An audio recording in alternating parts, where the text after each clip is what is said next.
The ultimate in radical technology, turbografx-cd. It uses the immense memory of CD software to bring you super intense game-playing action with nearly limitless levels of challenge and excitement. Like in Fighting Street, a kung fu-style arcade game with more than just a few kicks.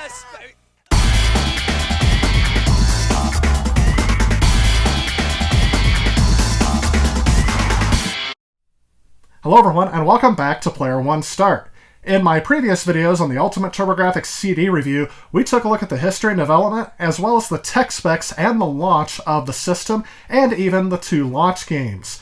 Today, we're actually going to take a look at some of the early games for the turbografx-cd, so let's go ahead and dive right into it.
Where we last left off, we had taken a look at the two launch titles, Fighting Street and Monster Lair. And these are two decent launch titles to start with, as they represent two game genres that would be taking off around this time. You have the classic shooter genre, and you have the new beat-em-up fighter genre. However, those looking for another experience for their turbografx-cd may have been disappointed because they had quite a long wait in store for them.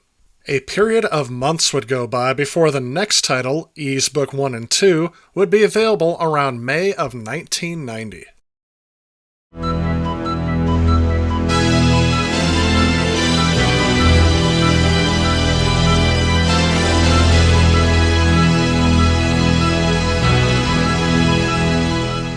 Ys Book 1 and 2 is an action role-playing video game compilation for the TurboGrafx-16, released by Hudson Soft and NEC in 1990.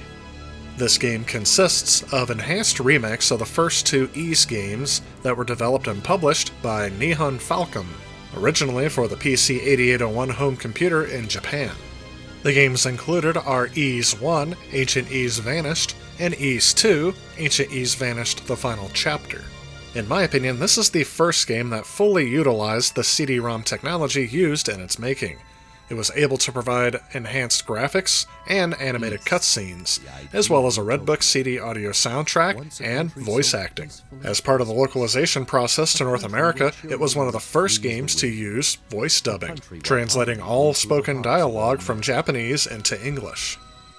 Ys, a kingdom ruled by the wisdom and charity of its 6 powerful priests, an empire watched over and blessed by the enchanting aura of its 2 beautiful goddesses.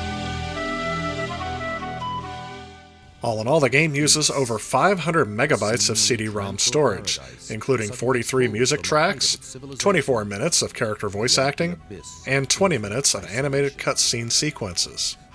In terms of gameplay, in both games, the player controls a red-haired swordsman named Adel Christian. In the first game, he must seek out the 6 Books of Ys. These books contain the history of the ancient, vanished land of Ys, and will give him knowledge he needs to defeat the evil forces currently sweeping the land of Esteria. In Ys 2, Adel is transported to the floating civilization of Ys and begins a quest to unravel the secrets of the land and finally rid it and Esteria of evil. Out of all the ports of this game, the TurboGrafx-CD version is one of the highest rated, with reviews averaging around 8 to 9 out of 10. When it was released in 1990, the game received the Game of the Year award from Omni magazine, as well as many other prizes. In the August-September 1990 issue of TurboPlay magazine, they praised the game, stating that the introduction sequence is mind-blowing, and that everything from graphics to gameplay is incredible. Other reviews also stated, as I did, that this is one of the first games that fully takes advantage of the CD-ROM format. As with all RPGs, there was an initial learning curve for me, but once I got used to the gameplay style, boy did I have a lot of fun with this one. It was really hard to put it down, and I definitely recommend picking up a copy of this game if you're a fan of action-based RPGs, and I think this game would also appeal to those that are just casual fans of RPGs or video gamers in general.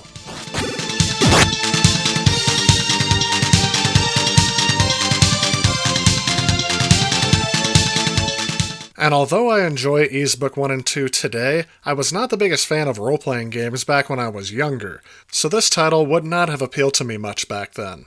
This game would have directly competed with the very first Final Fantasy release for the Nintendo Entertainment System, as well as Sega's Phantasy Star. So for those that were fans of the genre, this offered a different experience from those two, which I think is to this game's credit. However, months would go by again before the next games would be released, and they wouldn't come out until holiday season of 1990.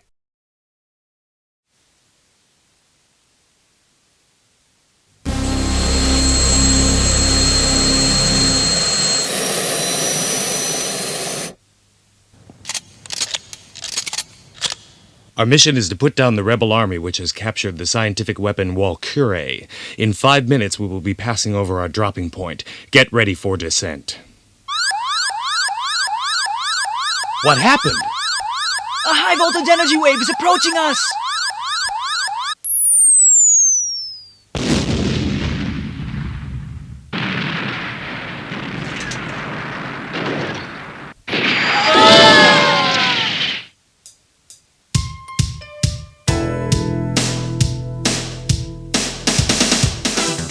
Final Zone 2 is a top-down shooter developed by Renovation Game and published by NEC Technologies, released for the TurboGrafx-CD in 1990.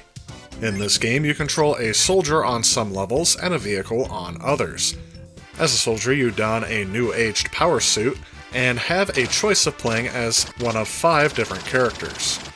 The object of the game is to fight an enemy army led by Zod, who is a mass murderer and killed some of your commando friends. There are various weapons and shields that you can pick up along the way, and there are several manga-style animation sequences embedded throughout the game. And I think that's where this game stands out to me. It has a lot of voice acting and in-game cutscene animations. The gameplay itself, though, is just not very fun for me. I would say the game ranks from average to mediocre. I wasn't digging the gameplay style in this game, so I didn't really get that far into it. In fact, I didn't even get past the first level, as I immediately got frustrated and just wanted to quit. Other reviewers out there have been more kind to this game, but again, rank it at around that 50%, 5 out of 10, or 2.5 out of 5 stars. Again, this may not be a title that breaks the bank, but it might not provide you with the play experience that you want from this console.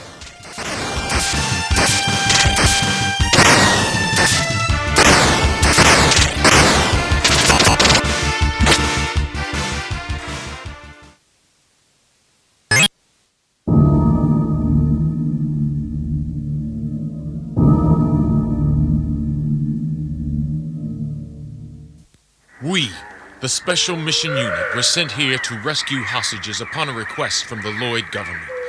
There was, however, no sight of a camp at the designated location. We had been tricked by the Lloyd regime. What met our eyes instead was...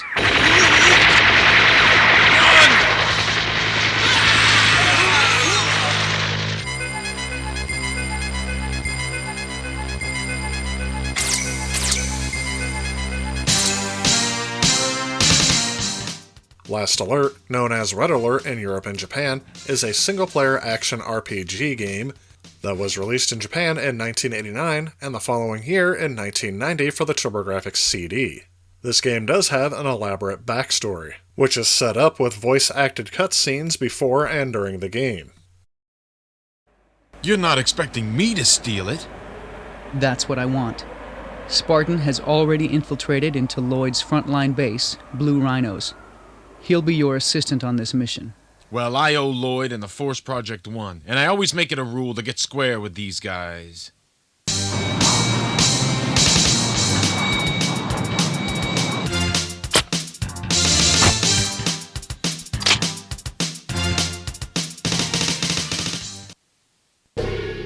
This game also features a basic top-down shoot-'em-up gameplay style.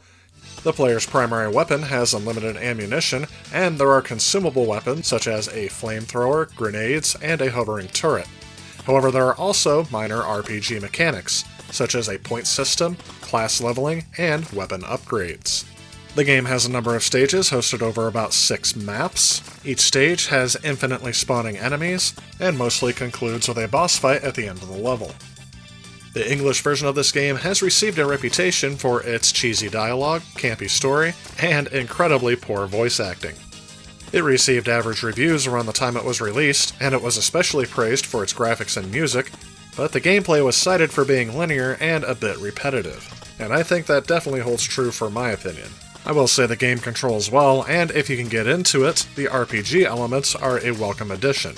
But overall, this is not one that I can say that I personally enjoyed.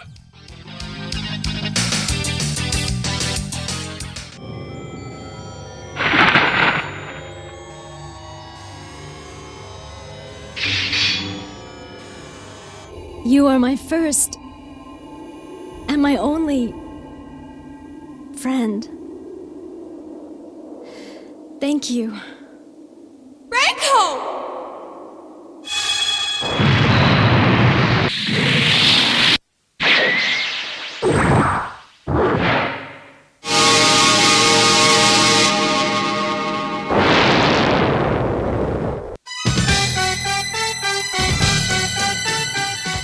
Valis II is a platform game developed and released by Telnet Japan, originally for the turbografx-cd and PC Engine. It being the second title in the Valis video game series, it is again a side-scrolling platform game. It requires the player to navigate through two-dimensional levels, battling enemies, jumping from ledge to ledge, and running until the player faces a boss at the end of each level. This game received favorable reviews from critics at the time it was released, earning around 7 out of 10, and I'll say out of the titles released around it, I think this one is the one that I would come back to the most. The game has an appealing art style and music, and controls well, but for those looking for a challenge, it may prove to be a bit too easy for you. Overall, I didn't think it was a bad game, and I would definitely come back to this one in the future. Let me pass on this road. I am the Shadow Panther Gillen, one of Rogliss's 12 generals. In the name of Rogliss and his honor, I shall do battle with you!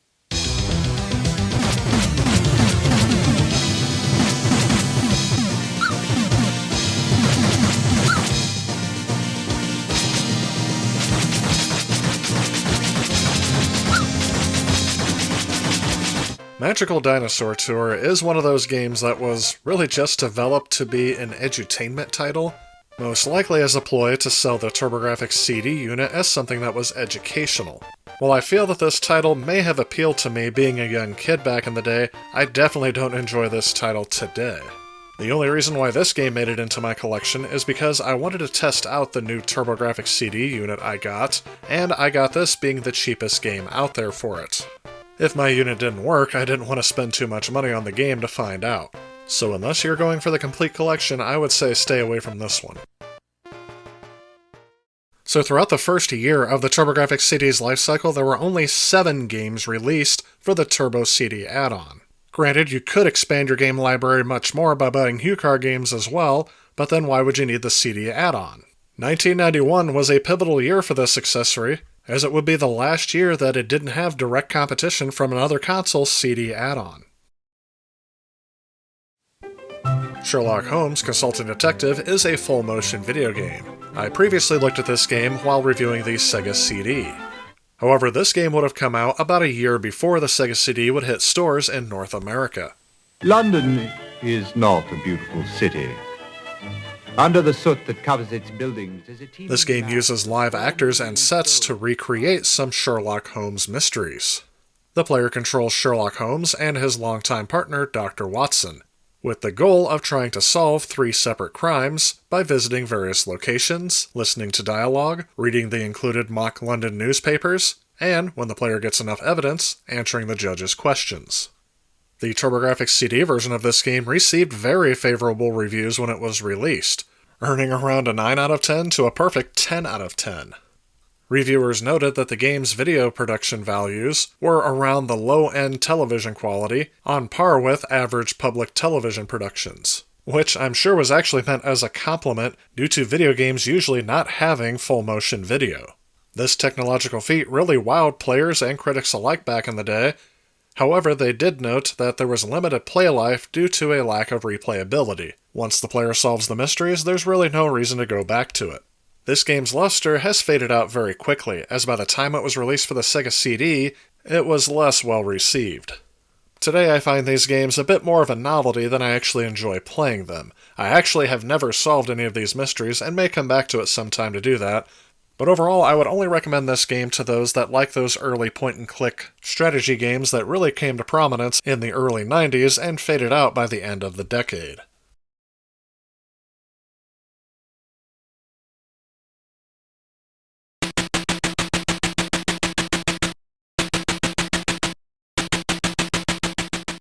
J.B. Harold Murder Club is a murder mystery adventure game that, after making its appearance on several home computer platforms beginning in 1986, eventually made its way to the TurboGrafx-CD. This game was also well received by critics and gamers alike, praising the game's sound, graphics, and playability. However, as with other games in this genre, they are not as well received today. While this game series did go on to provenance and would sell over 20 million copies as of 2011, I feel again that this game will only appeal to those that like this genre, and other gamers will find this game to be very lacking.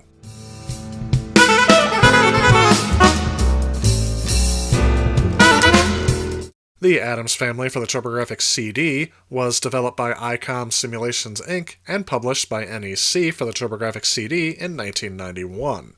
This game, being based on the Addams Family movie of the early 90s, puts the player in the role of Tully Alford, who is the crooked lawyer of the Addams Family. He finds out that somewhere in the mansion a great treasure is stored in a vault, and he decides to venture into the mansion and retrieve the treasure. Like most other Addams Family games, this is a side-scrolling action game. The player's only weapon is an umbrella that fires energy shots at enemies, while defensively the player can jump and duck to avoid enemy blows. The goal of the game is to collect keys that will allow you to explore inaccessible rooms around the mansion. However, I doubt that many of you will get past this area where I am at. The player's pace is painfully slow, and his jumps seem a bit floaty. There's really no direction the game gives you, so you just have to go around exploring, all while avoiding the constant enemies that are being thrown at you. I've seen other reviews call the collision detection poor. I would call it virtually non-existent. Except, of course, when objects and projectiles are fired at you. Overall, I would call this game boring, but some of you may call it monotonous, tedious, or just unimpressive. This game was not well received at the time, and has not received very good reviews since. However, strangely, this game does have a bit of a cult following, as it is well known for how bad it is. Again, this is one I would skip.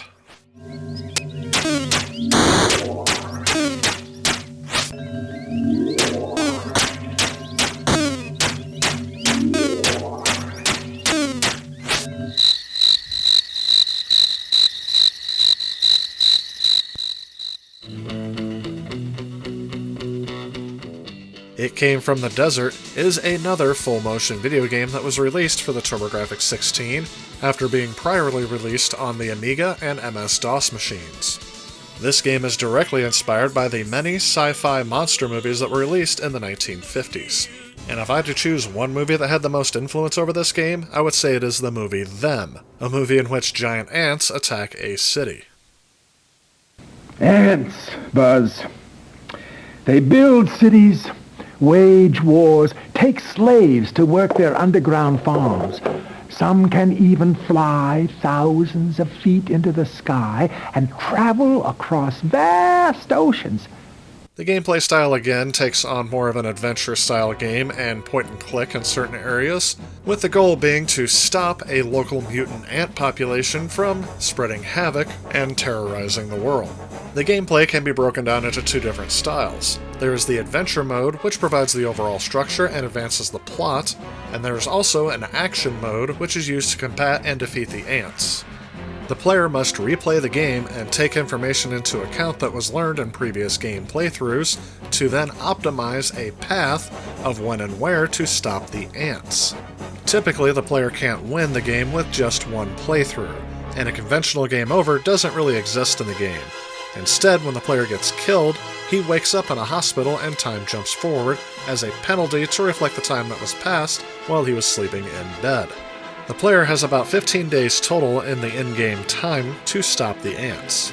The player's actions and decisions in the dialogue have an influence on the characters, and as a result on the story, including at least 2 of the endings. To reach a good ending, the player must locate the ant colony and kill the queen ant. This game was very well received when it was released on home computers, prompting it to be ported to the TurboGrafx-16 when it came out, with reviewers noting that you can't beat the game in one playthrough, allowing it to have more replayability than other full-motion video games of the time.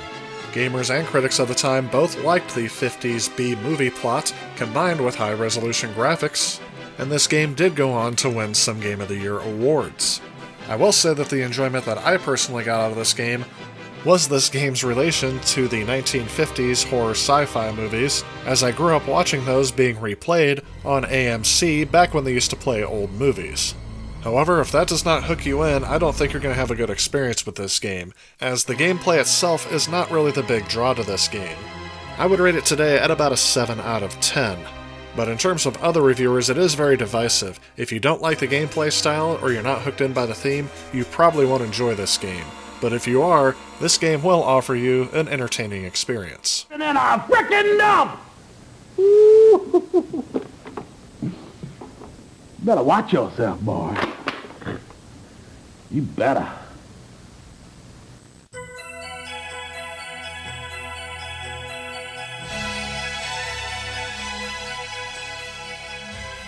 Think back to your worst nightmare.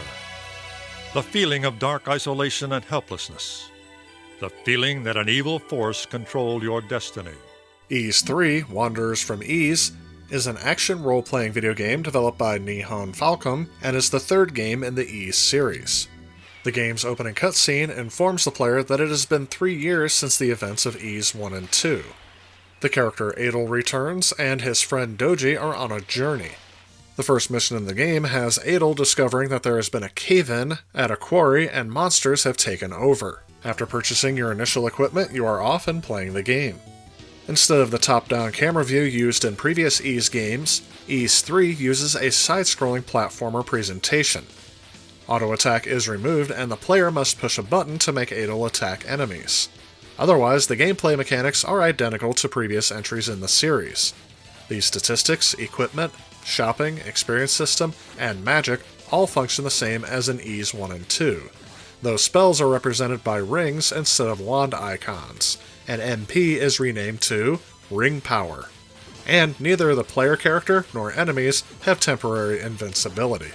This game received mixed to average reviews upon its release, with Entertainment Weekly giving the game a C+, saying that this is one of those classic role-playing games that adults can have a hard time getting used to. The kind where you're hailed as a savior by beleaguered townspeople, given a sword and various magical powers, and charged with restoring peace to the land of fill-in-the-blank. At which points you venture forth bravely and get slaughtered by the first insignificant bug that happens across your path.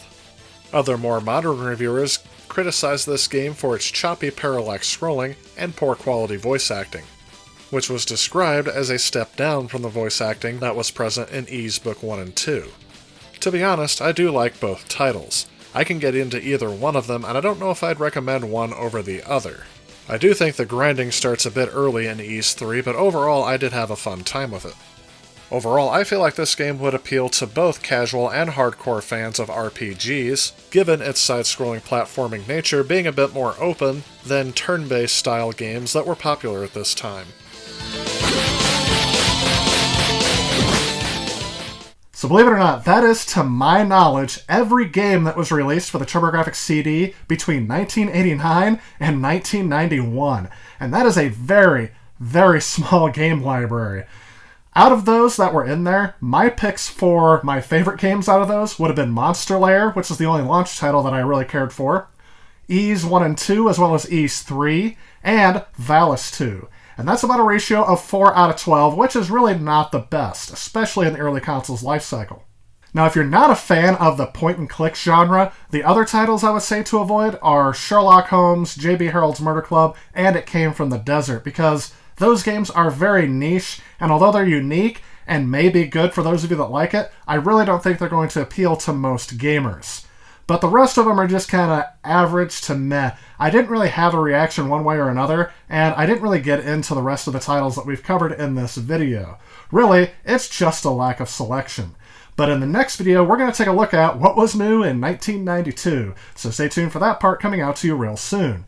That said, that is going to wrap it up for this video. Remember, if you liked what you see, please click on that like button. Also, leave a comment below. Let me know what you liked about today's video. Also, let me know if you played any of these games or grew up with the TurboGrafx-cd. And let me know if you agreed or disagreed with my modern-day assessment of this accessory.